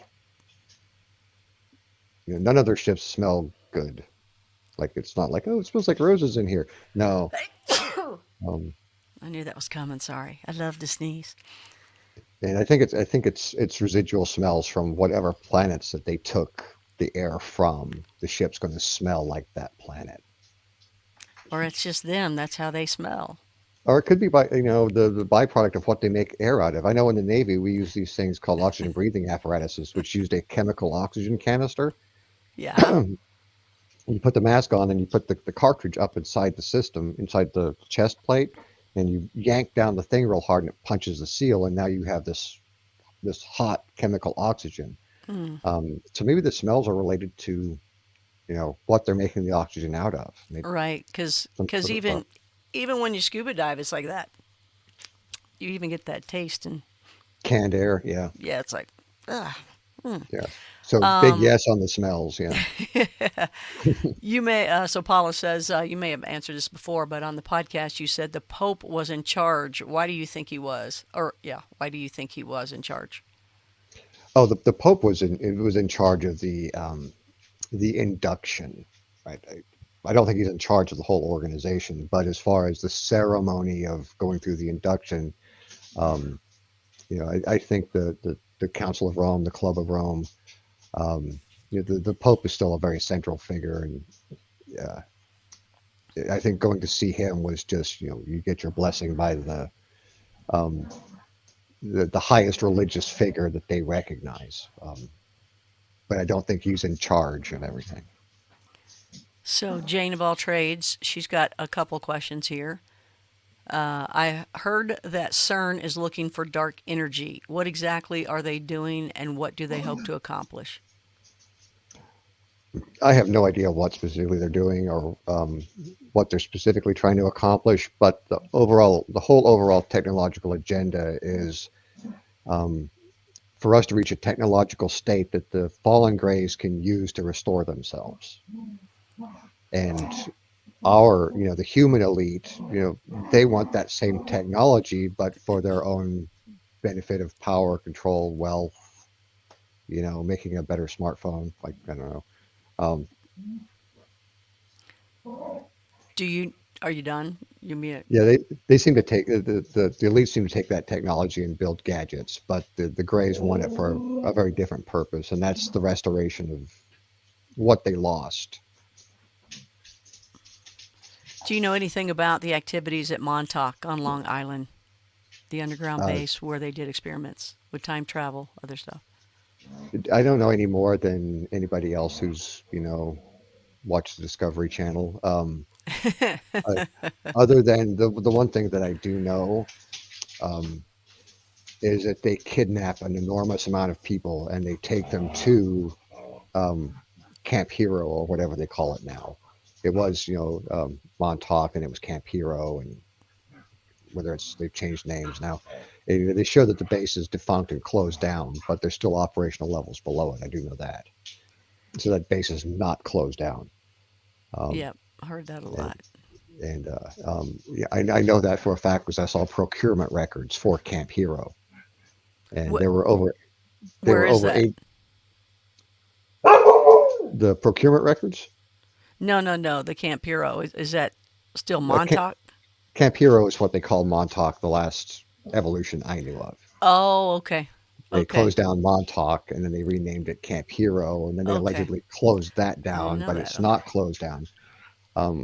The last I knew, about 12, 14 years ago, there was at least 80 people still there because the procurement forms were showing supplies and food for 80 people. Interesting. Um, so what I do know is that a very large percentage of the people that go missing in this country, and there's about a million a year that just disappear off the face of the earth, homeless, um, primarily homeless people, they take them there, and they're never seen or heard from again. What the purpose is, I don't know. Like what they're doing to these people, whether they're Sounds putting like them they're getting fed. if they're being experimented on, taken to another planet, being put into a blender and used for food. I don't, Right. you That's know, right. I don't know, but I do know that they take many, many thousands of people there every year that are never seen again. Hmm. Do humans inhabit other planets now, and if so, which ones? Humans do, but I don't know. Um, you know, I saw a lot of humans on the Primarch ships, and I was told that there are human civilizations on other worlds, but I don't know what those worlds are, and if they're humans exactly like us, or if they're um, you know humans that were created specifically for those other planets. Neil had a note. Last night he mentioned the Dark Pyramid. It is a government facility that works with aliens and UFO craft. It is in Alaska, in the Alaska Triangle. Surprising. George Norrie mentioned it last night. Coincidence? Dun dun dun. That's right, you did mention it. It's the IQ that's important. Mind is best weapon. That's what Tony's talking about. Tony, he was talking about the IQ that's important. That's important. Is that related to the Montauk I think Camp that was Hero? just related to you, I think, because they're asking you because of your IQ, right? Or you were able to figure out things for them. around Yeah, table. yeah. It's partly an IQ, partly just the way I'm wired is to, see patterns and be able to extrapolate information and hold a large number of informational threads at one time. Tony says he does not trust this Pope. What do you think of this Pope? Oh, I don't trust him either. He just, yeah, I call the Pope the king of the pedophiles, which was not a popular thing for me to say around these people, but that's how I felt, and I have no respect for the guy. D- you said that they partied a lot and smoked human remains and human things. Hmm. Were they fine with pedophile type things? Or are they like, Yeah, who cares? I mean, if you even said that, would they just laugh? yeah. I mean, they don't consider anything wrong with sex with minors, sexual contact with any other living creature, whether it's a child or a goat. Um, Was that stuff yeah, happening around you? yeah, It was. yeah, You yeah, saw. and animals, both sex with animals, eating animals alive. I never saw sex with A goat children. or children. I know I've seen them have sex with a goat. Yeah, I've seen that. They just do Um, it right at the party. Nobody just whatever goes. yeah, a lot of that kind of stuff is like out in the open, eating live animals. The things they do with children, I know they do it. I know they do that. Um, yeah, I think you got to be like at some level of the club to get to witness that or be a part of it or whatever. And if they think that you're not down with that, then they're Then not you're going to not discuss there. that with you. Yeah, Right. So they were eating live animals right there at the table. yeah, they eat things alive. Yeah, Like, they believe that the life force gives them power. You know, so if they would do that to a monkey or to a snake or to yeah, dogs. Um, if they'll devour an animal alive, what would they do to a child? What would they do to a person? mm, You know, and then and you see these people as they get older, they start looking more and more like walking corpses. Um, I mean, look at George Soros. That guy looks like he just crawled out of the box. He was like a refugee from a graveyard. And I and I just, think it's what they eat and what they do is oh, right, I right. think they get to enjoy youth longer, but they pay for it in some sort of exponential progression later. It's like they get to be young and beautiful till they're like 60 years old, and then they just go downhill and start looking like the crypt keeper. Oh, man. Well, it's the end of the show. We can continue to talk and talk, and of course, we will on Connie Willis, the podcast. You guys get ready for that. He and I are going to talk, and that'll come out. And then we'll figure out what we're going to do video live wise with the live stream again and when that'll start. And we'll know for sure tomorrow about your time going into the hospital. So Yeah, fun, fun, huh? for Well, you, yeah, yeah. Hey, you're going to have a lot of people though behind you. thanks for letting me, spill the beans on who it was I actually worked for because I've been waiting a long time to say that. How you feel? You going to get some sleep tonight? I hope so. I hope I do sleep well tonight, because, for decades, people ask, oh, who do you work for? I've had to just like skirt the issue or, say something else. And, Mm-hmm. to be able to say, finally say, the Order of St. John, that's who I worked for. It's the first time I've ever said that in public or out loud to any other human being that wasn't a part of the group. Well, You thank you know, for doing that tonight. So hey, get yeah. some rest. Get some Thanks for rest.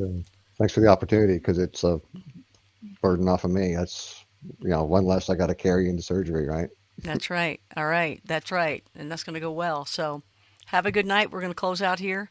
Thank Okay. you.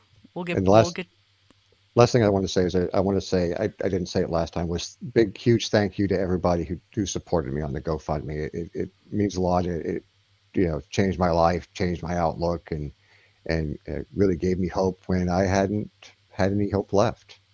So thank you. yeah, And absolutely. And I thank you, think Connie. uh, Thank you, Connie, for making that happen. You it's were the not key to everything. You, Jane of all trades too. Deb, she's helped. Oh yeah, yeah. And I got to go only because it's going to cut off. So bye for now, Okay. okay? All And you're right. All right. welcome. You're welcome. And bye, everybody.